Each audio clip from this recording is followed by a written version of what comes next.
Bonjour, je suis Stéphane Burn et bienvenue dans ce chapitre 4 de l'acte 1 des archives de l'Imperium Universalis.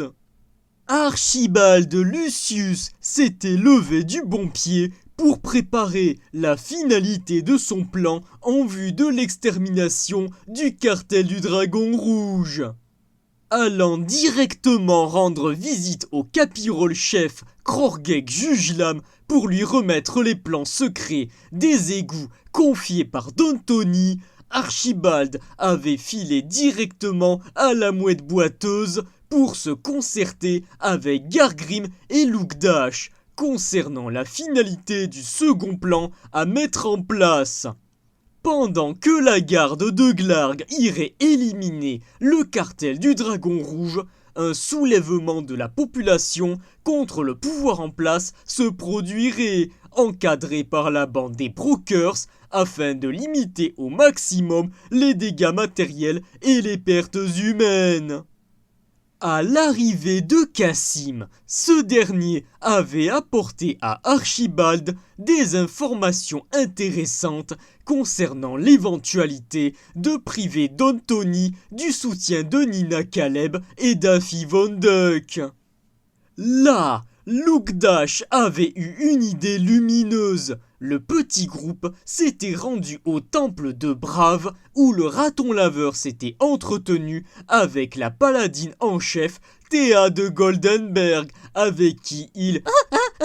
Je sais ce que c'est. C'est une référence à une autre émission de jeu de rôle. Ta gueule, Bobby. On fait pas de référence à la concurrence. Oui, pardon, mes excuses, pardon. Putain de stagiaire, je te jure.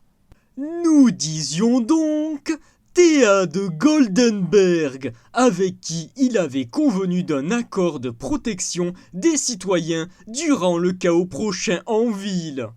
Après cela, le groupe s'était séparé, Archibald retournant au gecko farceur en faisant un crochet par le temple de Chrome, où il avait rendu hommage au dieu barbare de la baston. En passant à proximité du temple de Chacom, Archibald était tombé par un pur coup du destin sur une gamine vêtue de noir et se promenant avec un chat tout aussi noir. Le raton laveur avait ainsi fait la rencontre et s'était lié d'amitié avec Cachou, petite shinobi en herbe et protégée de Nina Caleb.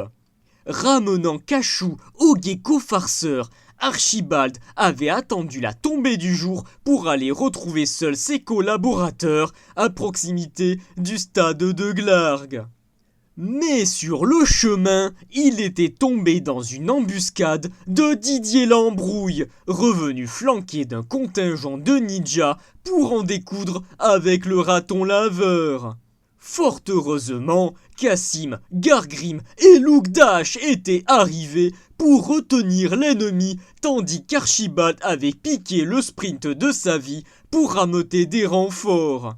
Didier s'était retrouvé à la merci du ménestrel qui, excédé par l'arrogance et la vilainie du brigand, en était venu à le torturer jusqu'à ce qu'il tombe dans les pommes, pour ensuite le faire conduire en place publique pour l'exécuter par incinération sur le bûcher. Archibald en avait profité au passage pour faire un discours à l'adresse de la population, rassemblant ainsi de plus en plus de monde, y compris gardes et soldats, pour une grande marche populaire en direction du palais.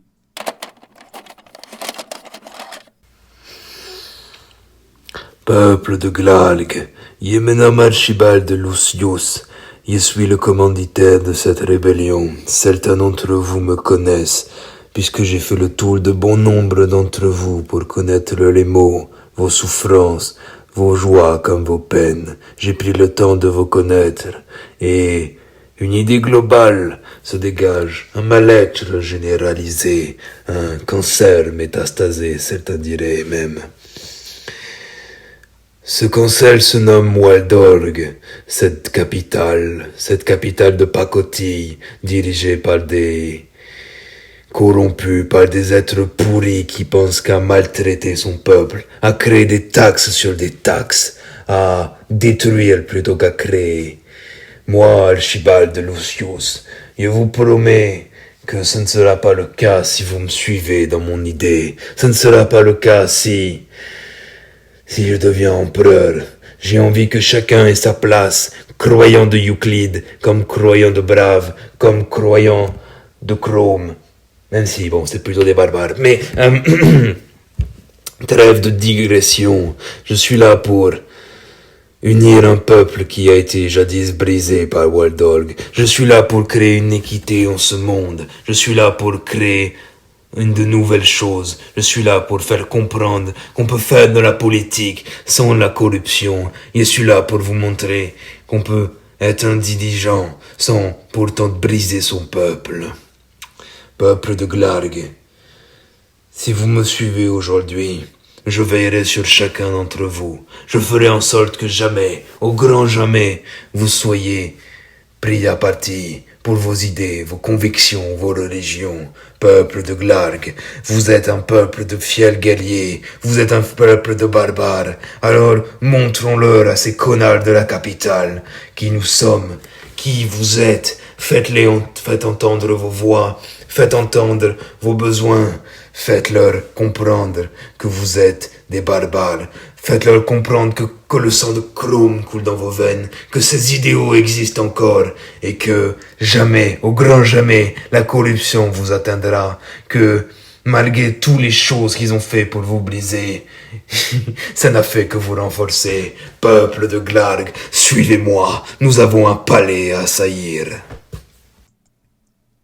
Arrivant à la grande place Xiekien avec son immense cohorte, avait retenti un tremblement de terre suivi d'un hurlement.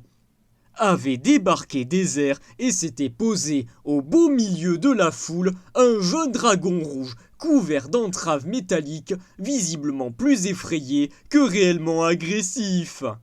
Y allant au culot le plus total, Archibald s'était approché du dragon, usant de son charisme pour l'amadouer et même lui caresser le museau sous les regards médusés de l'assistance qui s'était mis à scander le nom du raton laveur. Les portes du palais s'étaient ouvertes, laissant apparaître le chambellan qui avait sommé Archibald de venir pour une audience auprès du duc Edmund Drake. Mais le ménestrel avait refusé, déclenchant une insurrection ainsi qu'une invasion du palais avec le concours du dragon rouge, facilitant la soumission des gardes d'élite. Face au duc, ce dernier avait capitulé avec grand plaisir et avait quitté le palais, heureux de pouvoir enfin goûter à la liberté. Archibald avait revêtu la couronne, se revendiquant nouveau régent de Glarg sous les applaudissements de la liesse populaire.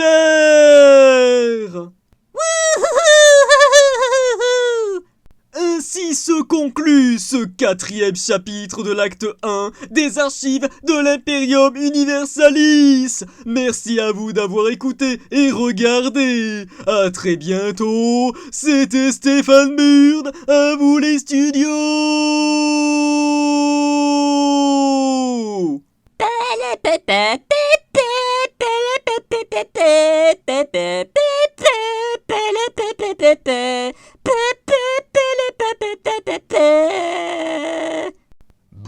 C'est bon, Bobby, on a compris, arrête tes conneries. Oui, pardon, c'était l'enthousiasme.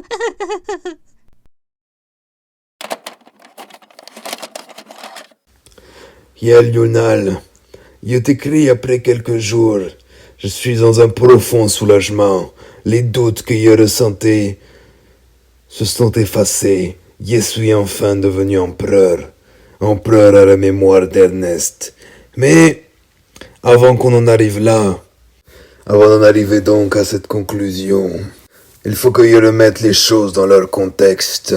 Ça fait des semaines que je me bats et que je mets en place des choses, de la politique, des manœuvres, des plans B, des plans C, des plans D. Mais bon, ça finit par payer. Il y a quelques jours, j'ai rencontré d'Anthony, ce nain complètement stupide, et je lui ai bien baisé la gueule à ce nain. C'est d'ailleurs pourquoi, grâce à son concours et au fait que je lui ai mis un petit peu à l'envers, un petit peu beaucoup, qu'il ait récupéré les plans des sous-sols de Glarg et qu'il a envoyé crever à ma place la garde de Glarg. Mais si la garde était occupée à détruire le cartel du Dragon Rouge, j'avais un nouveau problème. Il me fallait une milice, il me fallait des gens pour protéger pendant mon insurrection. C'est alors avec le concours de Cassim et de ses compagnons d'infortune que nous avons monté un groupe, une milice de mercenaires, afin de faire régner la paix. Mais je savais que une milice n'instaurerait pas la paix. C'est pourquoi je me suis tourné vers les saints protecteurs de la paix et de la lumière. Ces connards de cultistes de braves. Même si, on va pas se mentir, Théa est fort gentille et ouverte, son concours a été des plus utiles et a limité la casse lors de l'insurrection. Et un grand merci à Sylvestre qui a plutôt bien chapeauté les opérations. On a eu un léger tantinet problème lors de l'insurrection, car ce bon vieux Didier, à qui j'ai offert une place de choix dans la rédemption, a décidé d'essayer de me tuer lors de cette insurrection.